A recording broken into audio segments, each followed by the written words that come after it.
লালমনিরহাটে answer welfare ট্রাস্টের bus service উদ্বোধন হয়েছে।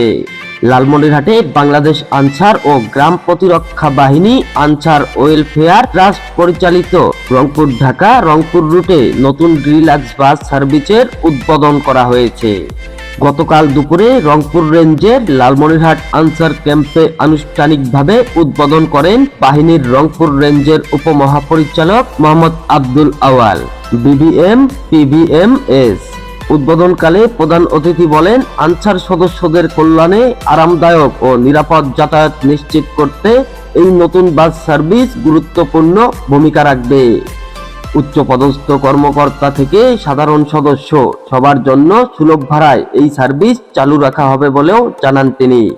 উক্ত অনুষ্ঠানেই আরও উপস্থিত ছিলেন 34 আনসার ব্যাটালিয়নের পরিচালক মোহাম্মদ কামরুজ্জামান, লালমনিরহাট জেলা কমান্ড্যান্ট শহীদুল ইসলাম, কুড়িগ্রাম জেলা কমান্ড্যান্ট এএসএম শাকওয়াত হোসেন, রংপুর জেলা কমান্ড্যান্ট মোহাম্মদ আবদুল্লাহ ইমন সহ আনসার ও ভিডিপির অন্যান্য কর্মকর্তা ও সদস্যরা।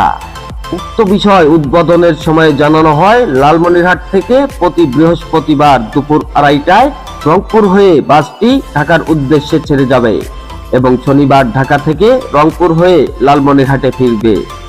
নতুন এই ডিলাক্স বাস সার্ভিস চালুর মাধ্যমে আনসার সদস্যদের নিয়মিত যাতায়াত আরও সহজ, আরামদায়ক ও নিরাপদ হবে, এমনটাই আশা সংশ্লিষ্টদের।